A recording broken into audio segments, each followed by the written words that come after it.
Shows like Futurama. What do you do for work? I'm a nurse. You're a nurse? Yeah, I work in a college unit. Wow. How long you been doing that? This third year. Third year? Yeah. Is that what you always wanted to do, or did you find that later on in life? This felt like kind of a niche kind of thing. I actually wanted to work with pediatrics with children, but when I got out of school, this was like when the first things opened up. Kind of stayed with the unit, worked up a little bit in the mid-level management, so I kind of like that. Yeah. So where'd you go to college? I did a dual enrollment with Temple and a community college. Yeah? Yeah, so in Philly. So I was able to get bachelor's through them. Are you done with your education, or are you still looking for more? You well, strike me as a guy. Something. Yeah, you strike me as a guy that's always looking for a little bit more. At one point, I might go back and to kinesiology or sports science or something like that, or maybe get a bachelor's in psychology or something.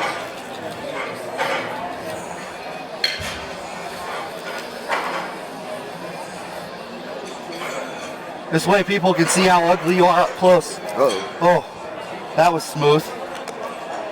All right. So, when you're growing up, I don't imagine you were thinking that you would probably be where you are with the lifting, right? Not at all. I mean, I would set goals when I was younger. One of my goals like bench 200. Like, all right, well, bench 300. All right, now bench 350. Yeah, I remember one time I told myself, all right, maybe I'll give it this power thing when I bench like 450. Bench 450 sooner later. I'm like, all right, now I want to do 500. So I was just putting another milestone in front of you to keep you going, I talked to Steve about you, and I said, assuming you stay healthy and you continue to stay focused and driven to be better than you were the last time on the platform, how far will you go? And he said Maliek can go as far as he wants. It's all up to Maliek and how bad he wants to go. Yeah, we talked about it every now and then. I just got to stay healthy and see what happens, Don't take nothing for granted.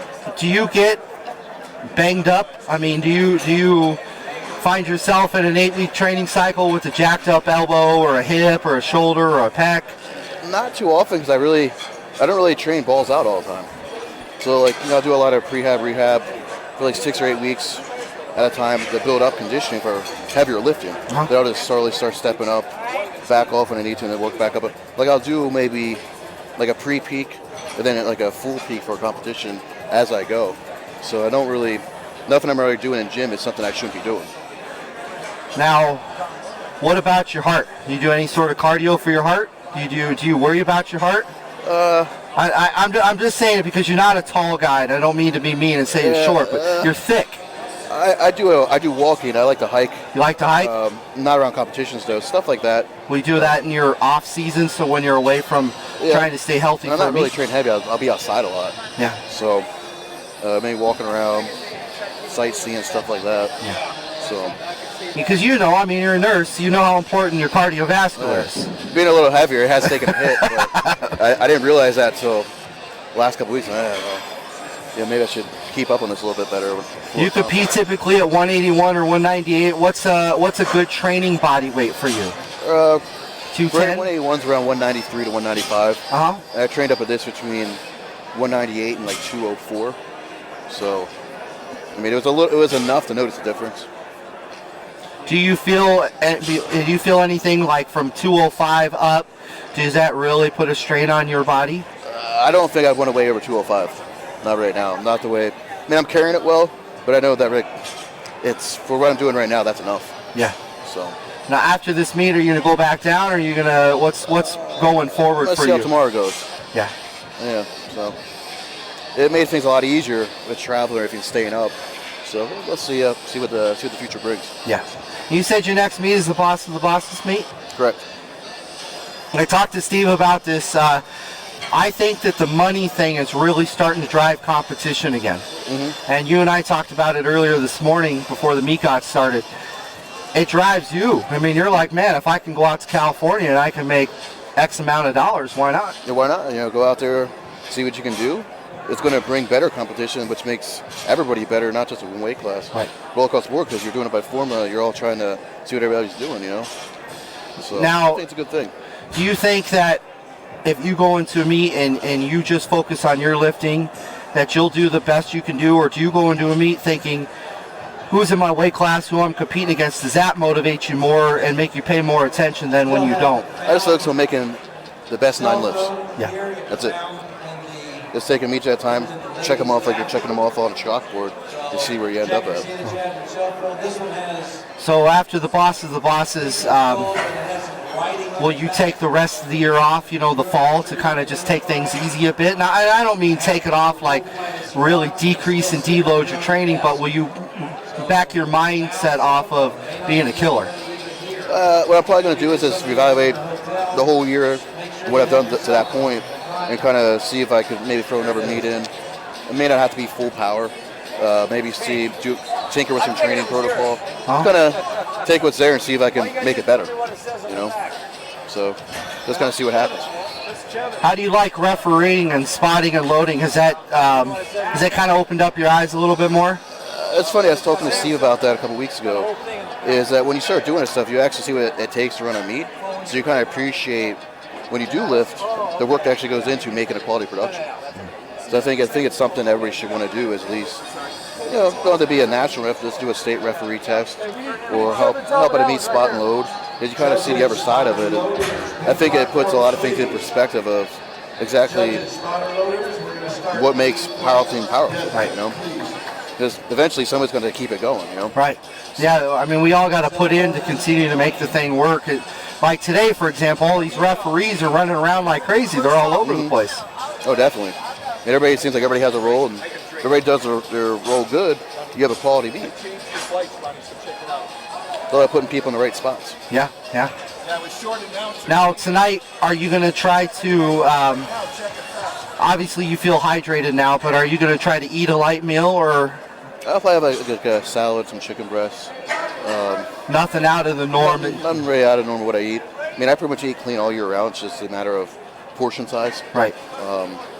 So nothing really changes. Just kind of status quo. Get some sleep and wake up and come down here. Yeah, I don't get online a lot, but sometimes when I get online, I'll read some of your posts, and I think, man, you're very insightful. You have a lot of wisdom. Where does that come from? Does that come from your upbringing? Well, I started powerlifting when I was, around 13 years old. So kind of just growing and maturing as a person, you start seeing different layers of the sport. So I have sometimes to sit back and think about that stuff, and a lot of times just things just run through my head. Like, oh, that might be something to write about, I got a couple books I read. The one, it's called How Champions Think by a sports psychologist. And he kind of goes into the different layers of the athletic mindset and how that evolves. I mean, it talked about like LeBron James, Kobe Bryant, Michael Jordan, Tiger Woods, people like that, as to what keeps them mentally motivated. And a lot of it's just looking at the sport as a whole and looking at different aspects as to what can you draw to benefit you going forward, which I think is kind of cool. Yeah. So, a lot of it's just random thoughts. I might jot down a notebook, kind of like a diary or something. Yeah, well, you strike me as a guy that likes to think. Yeah. You like to think critically and analytically. You don't just let thoughts run through your mind. You seem like you're always thinking about stuff.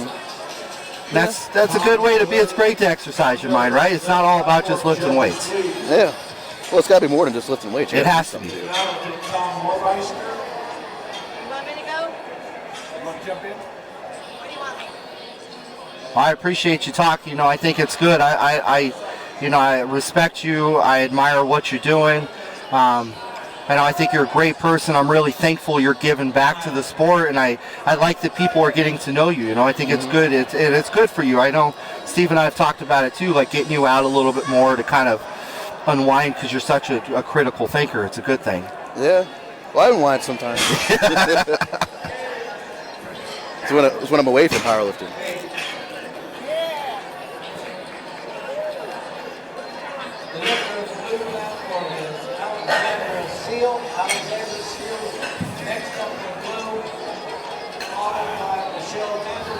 Did you grow up playing sports at all? I did track and field in middle school. I was a sprinter. Then I did football in high school. I was thinking of doing track and field in high school. It started becoming monotonous. So when I started getting into powerlifting, one of the things I really liked about it was there's always more you can do. There's always something you can get better at. It wasn't like, if you're fast, you're fast, Yeah. You can only get faster, but to a certain point. But running down the track is literally the same thing every single time. But powerlifting, there's always something to learn. There's always new techniques to maybe investigate, training protocol. It's never the same. You never have the same meet twice. Right. So and that also translates to the evolution of your training cycles too. So kind of kept me motivated. Well, while we're on the subject of motivation, what did some of the recent passings of some of the all-time greats do to motivate you, like Muhammad Ali? Well, he's actually my favorite athlete. The one thing that struck me, actually, I didn't actually write about that. I almost made a post about it. If we look at Muhammad Ali, I was more fascinated about the ambassador he was outside of boxing. He helped a lot of people that you just now start hearing the stories of what he did. I remember, I heard he gave some kid his boxing gloves from one of the championships just so he could have something to fight with because he couldn't afford them. And I know he did a lot of global diplomatic work across overseas. So there's things like that, just doing things outside of the sport, which brings a presence to it. But he used that as a platform to help people, which I think is pretty neat. Yeah, it is. That's what kind of I drew out of it. Even with somebody like Steve Goggins taking the time to do what he do with the lifters he coaches, putting on quality meets. I mean, he doesn't necessarily have to do that. He can sit back and relax. Right. But it seems like he really he's motivated to, spreading the word about powerlifting in his area and bringing people in, make it fun, Yeah. Which is kind of cool. Did you get a chance to watch Kobe Bryant's last performance? Oh, I did. Karen? Blocking the projector. Karen. Karen? Karen. Hey, Karen? You're blocking the projector. That was pretty impressive at 40, dropping 60 on the Jazz. Oh, yeah, that was nuts. I mean, it'd always be nice to see different guys teaming up. Like Durant going to Golden State, LeBron, getting with Kyrie. It'd always be interesting to see what would have happened if him and LeBron would have teamed up for one season. Yep. That would have been incredible. Yep. But I know Kobe he doesn't really believe in doing that kind of thing. No. But Kobe, whether there was 5 guys coming at him or 1 guy coming at him, Kobe wanted to do it himself. Well, you gotta respect it though, because he respected his own abilities. Yep. Yes.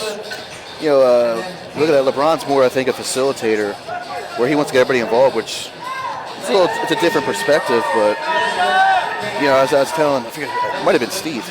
I was saying when I was watching those finals, I may have wrote a Facebook post about it.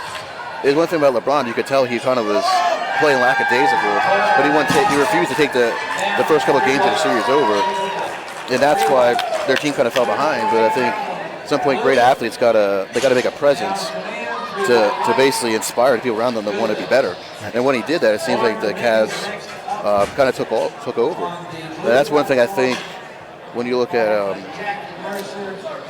Steph Curry. I don't think he's evolved that kind of an athlete yet, where he could elevate his game, which elevates others. I think they kind of carried him. Yeah.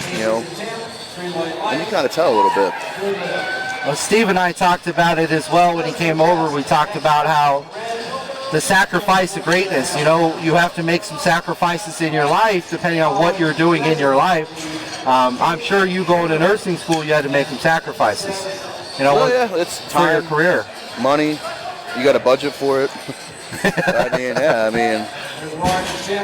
And now the same with powerlifting, right? I mean, you don't just walk into the gym and walk out. You've got some sacrifices and choices in your life you need to make to be the best. I think with power, one of the biggest things is being able to accept criticism. Yeah. That's what we're going to get better. Are you ready? Good one, Fred. You have to appreciate it, respect it, but at the same time, not let all the criticism get to you. Right? Oh, right. You still listen, but don't block it out sometimes. Well, I had a good conversation with Steve. Good story of that.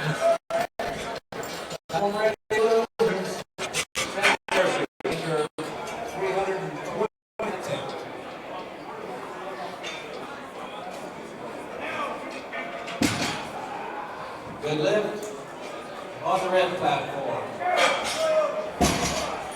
You have any friends or family that are going to be watching you, or Say it again? you have any friends or family watching you this weekend? Anybody back home? They probably will watch. Yeah. That's kind of, never meet. They ask me, but I'm like, we'll find out. I don't really overhype it, so I mean, they're probably like, we'll go do something else and check it out later. But usually I'll get a phone call or something when I was finished, asking how I did. So yeah, kind of keep it low key. I mean, like powerlifting is like one of the things I do. I mean, Right. But, For people that don't know you outside of powerlifting and hiking, is there other things that you do that you really enjoy? I'm into art. You're into art? Yeah. Really? Yeah. I almost went to art school when I was younger. So, What kind of art? I like to read. I did some charcoal stuff. Nothing like interpreter. Just some still life and things like that. But So is that why you go out on hikes? You take your pen and paper with you and draw some things while you're inspired? I used to. Yeah, I used to have more time. Yeah. I just like to sit outside and just look at things, just watch. Right. It's cool.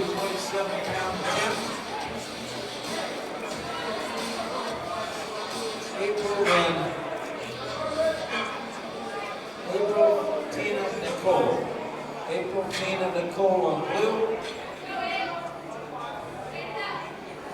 Tiffany's making her 275-pound attempt on red. Good lift over here on the blue platform. Good lift on the red platform. Now watching people pull sumo, you see some of these hybrid stances, so to speak.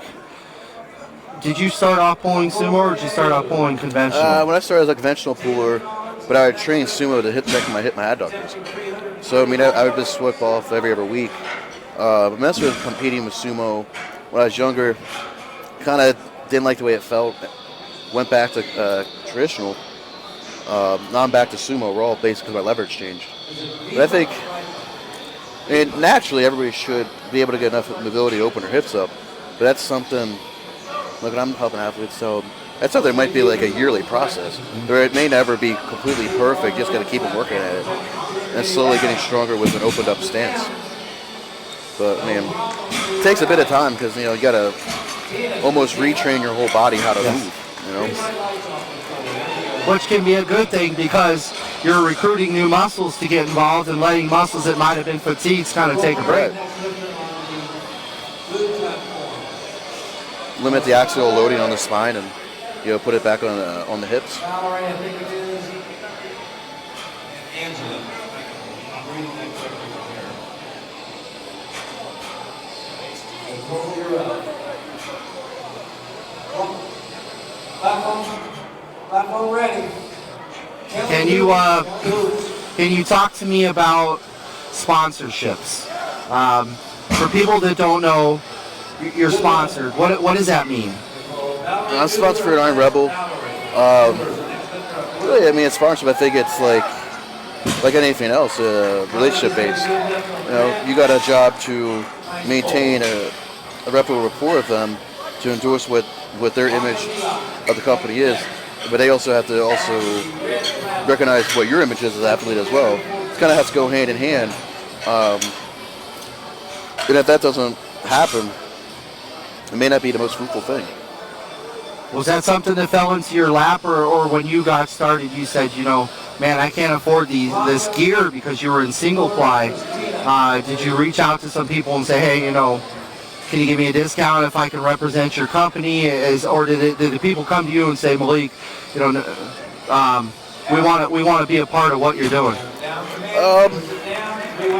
For the most part, it's one of those things that more of like a networking kind of thing. I never really would go out and seek sponsorships. A lot of times they say, hey, are you interested? I'd ask, okay, what is the sponsorship? I'll read it over. If something I was interested in doing, I would do it. But I feel like it's something that may not have been the best. So, sometimes you nix it because it may not be the best of most benefit for what your future goals may be. Everything evolves. So, I'm just thinking about this in my mind. I end up going to your hospital, I got a cut on my arm, and you're the first guy I see when I walk in. I will be like, it might trip you out a little bit. Yeah. I'm like, dude, do people, when they see you, do they say, man, what do you do? Do they ask you? A little bit, yeah. Because you're not built like a lot of people. You must work out. I'm like, yeah, I do. You want to talk about it? I'm like, no, I'm not really. I'm here to take care of you. I'm more concerned with your general health than what I do outside of my job. You know? Right. Which they kind of look at me a little funny, but I don't really broadcast it that much. You know, everybody's body's different, and your training can really morph your body into where it is. And I think people don't understand, we're not all born this way. I mean, most powerlifters don't look anything like a bodybuilder, and that's why they're such different sports, because one's based off of you know, doing some hypertrophy training to promote blood flow and blood circulation, to promote healthy nutrients, to damage muscles, and one is more based off of almost like a euphoric feeling of a pump. Yeah. You know, and how you look, you know, you're driven to an image, versus we're almost, we're just never happy, you know. The last meet I did, I kind of talked a little bit about, I felt like powerlifters were the most unhappy people in the world. That's funny. Because they always can lift more. You know, oh, how'd you do? Oh, not as good as I wanted. I took first, but you took first? Oh, yeah, but... yeah, I could 20 pounds off my personal best squat or something. That didn't go right. Yeah. It's always something to look at. And the powerlifters are always the ones that seem to come to you in a room and say, do you need anything? Can I do anything for you? They're just so generous, because most of us know what it's like to be alone trying to put a squat suit on or a bench suit on. You can't do it. Probably one of those things, you can't really be good at it if you do it on your own. Mm-hmm. Definitely need to have a support system. Steve and I talked about that too. We talked about you have to have a support system. Family, friends, you have to have people in your life that say, you know what, we support that you're dedicated to this, you're passionate about it. We understand what it means for you, so therefore we'll do what we need to do, but within reason. And like Steve said, you got to decide, you know, how bad do you want and what will you sacrifice to get to it. I had that talk with him before. It's very true, though. I mean, it's, if anything in life, you have a good job, well, you're going to have to go to school for that, and you better like school. If not, you better figure out how you are. Yeah. You know, you can't just be putting a half effort into things you really are important to you, because you're going to get a half effort reflected result.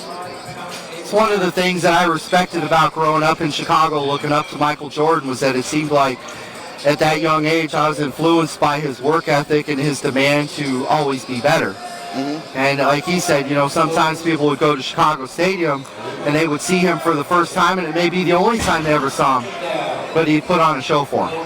Yeah.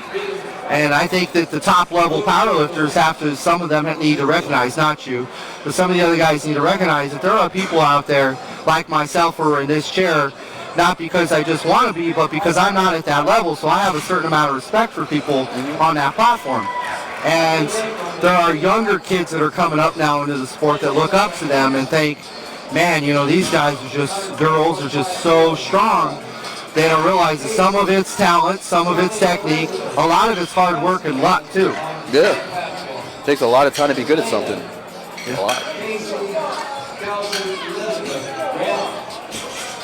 Alexander Seals, the next lifter, 286.6 pounds.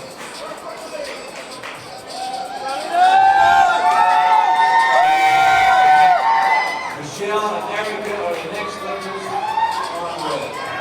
On blue, excuse me. Good lift, good right line. Good lift on both platforms.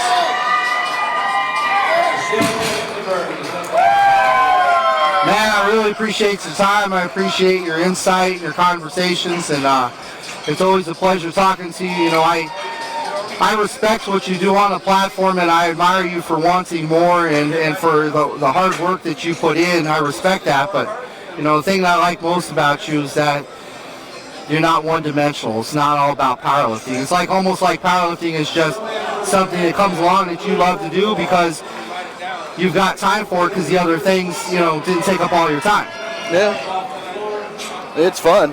I'm doing it because I enjoy it. You know, you got something to enjoy in life. You know? Yeah. Good lift, Casey Rich. Good lift. Kelsey Baronda is up next on the red platform. Well, man, thank you for your time. Thank you for, you know, I know you're competing tomorrow, and it's easy to walk out of this room and let it go, but, you know, you've been hanging around, you're watching powerlifting, and you're enjoying the show. I like that you're kind of taking it all in and soaking it all up and kind of getting some of the nerves out of the way. fun just moseying around to see what you see. Just, it's like to watch. I told somebody before, one of the best things to do is just go to power and just sit down and watch. Yeah. You'll learn a lot. You'll see how certain people perform under pressure. You actually learn a lot about their personality and how they handle different situations. An example was Barbara being misloaded. Yeah, that was an impressive bench to come back and hit that like that. Because the bench before pretty much stapled her to her chest. Yeah, it looked a little heavy. You did. One side was probably about 7 or 8 kilos more than it should have been. Yeah. It's good to kind of get a mental mind check. Like, hey, I'm going to fight for this. I think having that happen kind of woke her up a little bit. Elizabeth's up on the red platform. Amber is up on the blue platform. Amber going for 150 kilos. Good lift for Amber. Good lift for Elizabeth. 3 white lights. What when you're watching this as a fan, like you said, you're watching, their kind of demeanor, but do you watch how they carry themselves on the platform and off the platform too, and think to yourself, if I was that person's coach, maybe this is what I would tell them? Do you kind of put your coach's hat on sometimes? A little bit of that. Most of the time I'm watching is how different people approach the barbell. No, sir. It just cut out a little bit ago. Not sure what's going on with it. The wrong channel?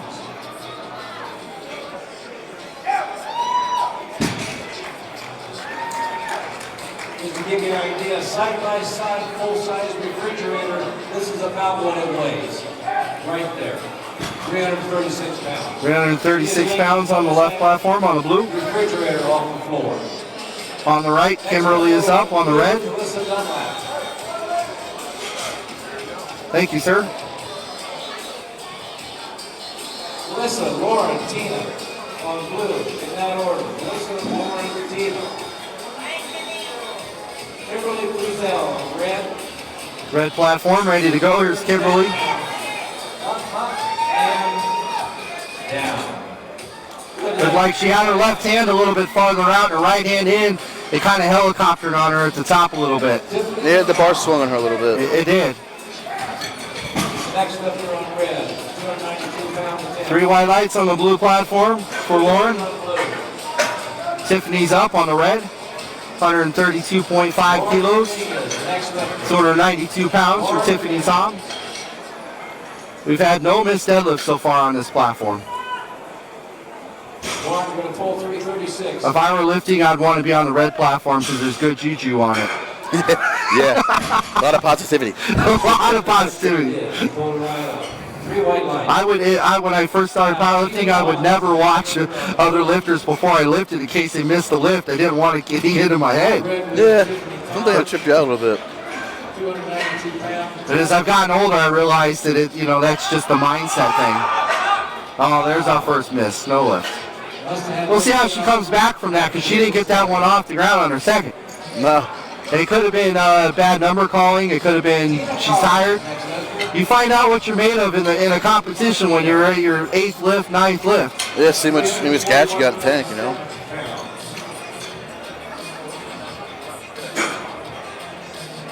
Vipa? Is it Vipa? Am I saying that right? Vipa, okay. Vipa's up on the red platform. Okay, Vipa's the next lifter. Tina's up on the blue platform. 303 pounds, 137.5 on the red platform. You're getting in position, getting set up. Going sumo for Vipa. Going conventional over on the blue platform. Give it a ride. There's another 3 whites on the blue. We got Maliek here with me. There we go. Vipa, 3 whites. This one we call. Nicole Myers is next on blue, followed by Jackie and Valerie and Angela. Blue platform getting loaded up. 157.5 kilos on the blue platform. On the red platform, Kelly is up. 145 kilos. 347. Like I said, this is not the size of a double-sided refrigerator. Right here, this weight. Probably a little more. A little bit of an excitement hop there. She was pulling that big refrigerator in her kitchen. she'll See get how long her arms are. Make very nice for deadlifting. Boom. She's built for deadlift. She's not built for bench. She's built for deadlift. I agree. And I don't say she's not built for bench because she's got a weak bench. She doesn't have a weak bench, but she's not built for bench because of her lever length. Her arms are so long. She has like an NBA wingspan. Yeah. A mini Kevin Durant. Yeah. Yeah. Last summer when I was here, the Houston Rockets were staying here, and I went to go home on Sunday, and they all came walking out, and I felt like a midget. Yeah. A little bit of a helicopter on that one, too. Looks like she was leading with the other arm, and it kind of pulled her back pulled a little bit. She didn't look like she really preloaded the bar and pulled the tension out of it. Yeah. Getting the slack out of the bar is so critical, especially with the deadlift bar. Yeah, you want to preload it, and that way, once you actually have to move it, there's no wasted energy. Just feed through the floor, and energy transference will spring you up off the ground.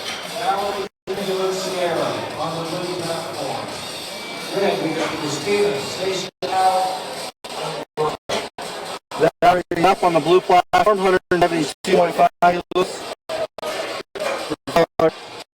175. On the red. Christina Cano, record attempt. 347.2 on the red. Valerie Miller up on the blue.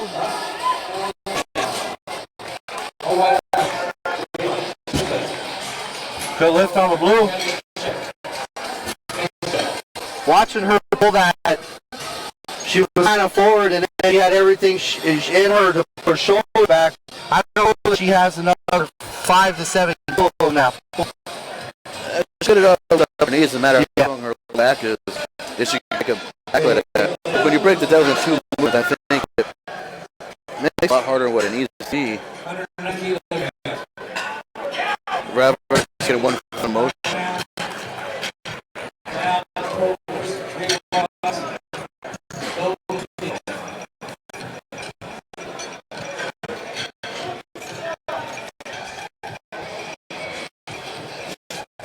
I think the deadlift is. I think the deadlift is the most technically sound lift there has to be. The bar can't sway at all out in front of your shins or out in front of your knees. They can miss max or not. True. I mean, I know the deadlifts are technical, but I've seen people small attempts that are next attempt just carried them because the bar they got overexcited and the bar got reaction on them. I definitely agree. Put by Angela, 90 kilos for Angela. With the deadlift, a lot of that is about a lot of always think of something better. The perfect deadlift technique is something that it gets better the older you get. If you're young, thinking, okay, I just got to pick it off the ground. Right. But actually, we start getting into the mass effort deadlift. It really comes down to everything. Are you pushing your hands, your shoulders back? You know, you have enough strength, you squeeze hard enough to make everything correct. But that comes down to also the mindset to pull heavy.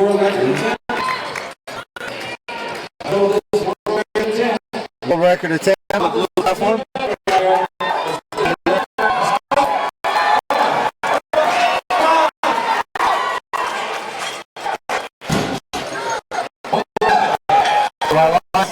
You see that one? A little bit helicopter to the shoulder left down too. She should get her shoulder back a little bit when she gets where it starts pulling. I got a little side and took a couple little pre-pulls and then I kind of moved a little bit out in front. Watch like Steve Goggins pull, nothing is that sink out. It's like flawless. Yeah. Him pulling big weight look easy. Megan Garcia, 90 kilos on the bar, 98 pounds.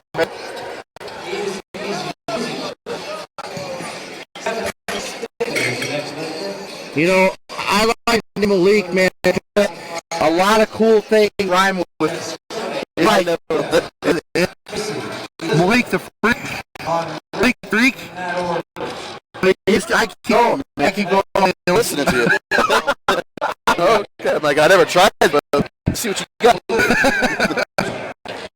Militia. That could work. Let's pay attention.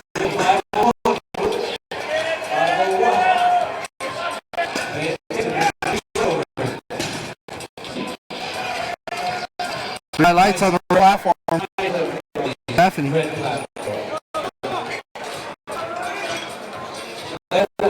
I'm Jack with my name. I can get Indiana and get a snail. From SpongeBob.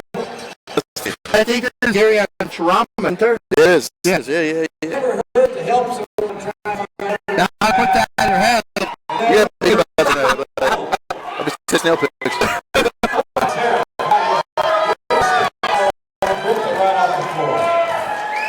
Come on, push her. Let's push her. Come on. There's a 501-pound attempt on the blue platform. 501. It's on her way. She got it. Great lift. That was impressive. 501 pounds. That was a team lift right there. Wow, it's a big pull. It is incredible where people's squats are, where the benches are, and then where they end up deadlifting. Yeah. It's very interesting. It's very interesting. Like really big pullers. It's like she just walked over and pulled it. But in the first couple of inches, she was really pulling that thing pretty hard. I didn't see any of her squats, but I'd be curious to see how the velocity in her squats went in the hole are. I imagine they're probably pretty easy. Yeah. 264 pounds. Casey up. 264 for Casey. Nice lift. Wow. Elizabeth West is the next lifter on red. Elizabeth 137.5 kilos on the blue platform. that order on red. Elizabeth Kelsey. 303.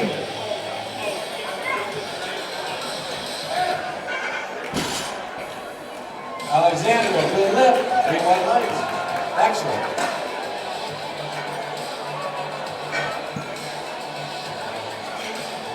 Next lifter on the blue platform is Erica Gomez. Erica will be trying 330.7. I was competing here 4 years ago at Worlds, and I was in third place coming out of the squats in my weight class. Then in the bench, I tore my pec, and I dropped from second to fifth, and I thought, well, I could still pull, so I got a good shot at placing. 5 guys in my weight class all pulled over 800, and I went from 5th place to 13th place, Oh my God. just like that. And it's That's a lot of 800-pound pulls in they one were set of a lifting. lot of 800-pound pulls. It was like, what the below average squats. They were nowhere near me in the squat, and there was like a group of us up in the top, and then the bench. None of those guys benched 400, which blew my mind. I thought, oh yeah, Very long arms, very big backs. I got this. I'm going Very home with the strong medal. hips, but not big pecs. I asked one of them, I go, man, how long have you been pulling 800? Because he opened up with 771 and then went 822. Oh, like 5 years. Okay. Like it's a flick and a half. Yeah, oh, it's 5 years. If you get something out in front of you, you can't get off the floor. 3 reds. All right. Amber Burns is next. I got my first 155 kilos. There's Kelsey, 122 kilos on the bar on the red platform for Kelsey. 270. Amber, Melissa, Tina, April. Amber, Melissa, Tina, April on blue. In that order. Blue, red, red.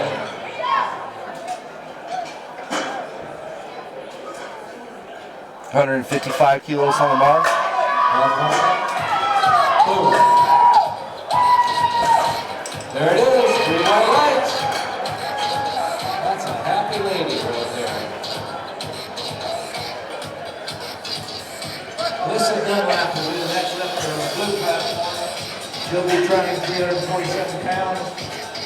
Caitlin Drillette, making her 286.6 pound attempt.